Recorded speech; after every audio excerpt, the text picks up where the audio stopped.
Dear parent, as you realize in the last year PLE results of 2024, UPE schools didn't perform well.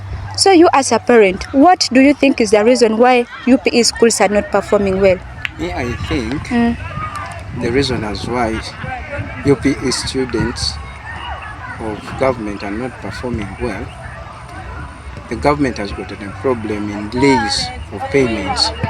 According to teachers are complaining that their payments are delayed, which causes at times teachers to look for better ways, to go and look for finances so that they can keep their homes running. In that case, they find themselves skipping classes, children are not learning, and in the end of it all, it is the cause of the low performance when it comes to government schools. Thank you so much, dear parent, for your view. You're welcome. So as a teacher, I believe one of the main causes of poor performance in UP schools, and in this context I'm going to talk mainly about the rural schools, is the aspect of the poor feeding system in schools, where you find a learner comes to school, stays until late at 5, and within the due course of the day all they can get is what? Drinking water. So at the end of it all, the learner loses focus, loses concentration, and cannot comprehend, and it becomes actually very worse during like after lunch sessions or lessons. And I believe that is one of the key reasons as to why the UPE schools haven't performed. If maybe we can, maybe the community, maybe if the government can bring in the school feeding programs, I believe there can be change in the performance. Thank you.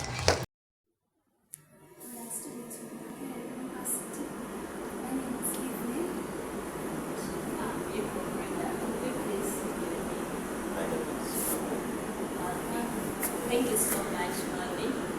We are just doing some bit of research from one of our students, that is EDC, and we are just trying to find out from different stakeholders, like the business community, why you think most UPE schools in Uganda did not perform well in their previous year. Well, according to my perspective, I think the lack of exposure programs the facilities for their stuff that we also education schools. They are not well aware of what they are doing. In most cases, our PLE was assisting what, but now these days are into some other curriculum, which some don't understand that it needs to do it. Because if they had started with it like we would understand better. And these schools, they are not facilitated for according to me. I feel like they are not given a chance. They don't look at it as a big deal according to me. Yeah. So do you think it is the government responsible, or it is just parents? Like, who do you blame? Is it the government's fault, or is it parents? I would blame both sides. I would equate it in the government. It's a parent's initiative to provide for the child. It's a responsibility. So we have to look for it.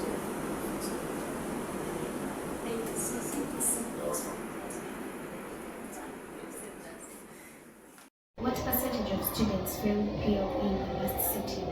Yeah, thank you so much.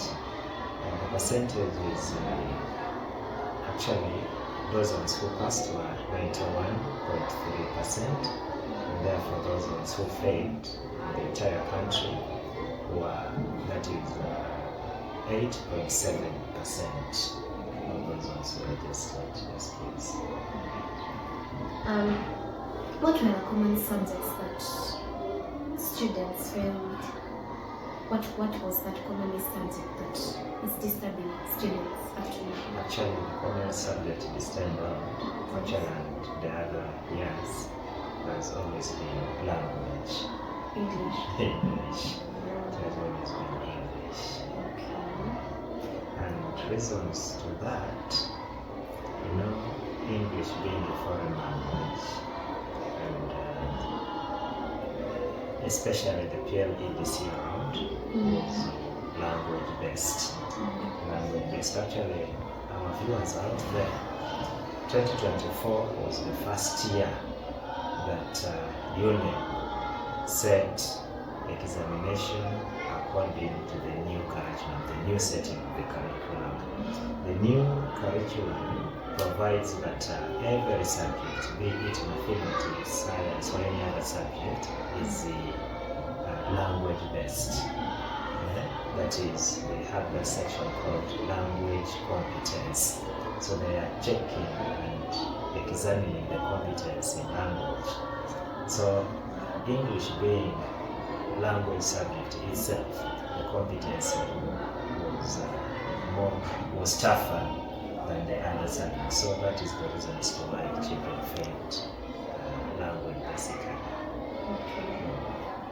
Do you think these learners failed English or they failed other subjects? I mean that small percentage that we talked about. Do you think there are some skills they lack and these specific skills are leading to their failure? And if there are some skills, which skills would they be? Actually, the skill basically, because this time round it has been comprehension. And when we refer to comprehension, we refer to deep understanding of a particular matter. I can cite out an example. If you go to the market to buy sugar, for example, and the question comes, why did you go to buy sugar? We have varying answers here. One would say, going to buy sugar to take tea. But that is not right. Say, he has gone to the market to buy sugar to sweeten that tea. Because there are those ones who also take tea without sugar. So you can imagine that kind of challenging question. So most of the questions this time around were of that kind. But it is testing the deep understanding of the candidate. Deep understanding of the candidate, that is the comprehension part of it. So students who are not good at comprehension skills happen to have failed. Exactly. So the skill that they lacked basically was comprehension. Thank you so much. Yes. Then my biggest question today is, why do you think learners are still failing PLE? Yeah. Actually, it goes back to the learner and the teacher himself. You see, we go to school, the learner in class, we always call them the 3 Ps. If any learner lacks one of these 3 Ps, the first P is the purpose. Purpose. A learner has to know a purpose as to why he or she is there. What purpose brought me here? The second one is to be passionate. A learner has to be passionate, has to have the love for what he's doing. And perhaps thirdly, we in our new curriculum setting, schools like Medina Islamic Junior School, we so much value the third P, which is prayer. Of course, after all this, we have to pray. We have to pray. And the 3 Ps also are on the side of the teacher. The teacher also has to be patient with his learners. That is the first P. You have to be patient. But also the second P, you have to be persistent. You have to be persistent because, as we all know, children are children, as innocent as a child, as the saying goes. So an innocent child doesn't matter how much was paid, what am I doing here, and all that. So you have to be persistent as a teacher, as you also pray. As you also pray. Basically, I would say, learners have to have a purpose as to why they are at school. They have to do it out of passion, out of love, in order to achieve. Like UPE schools failed to produce nice PLE results recently, from the recently released results. UPE schools have failed to get good results because of some of there are some factors which need to be considered so that the results are good. Some schools are overcrowded. They are overcrowded. The number of students to the ratio of students to teachers is big. You find in a class many students, yet the teachers are less. So you may find that teachers cannot afford big numbers of students in those classes. Two, there are less teachers in UPE schools. So that one is also a very big factor. So they need to have more teachers, to recruit more teachers in UPE schools so that they can cater for the numbers of students they have. Three, poor facilitation of schools.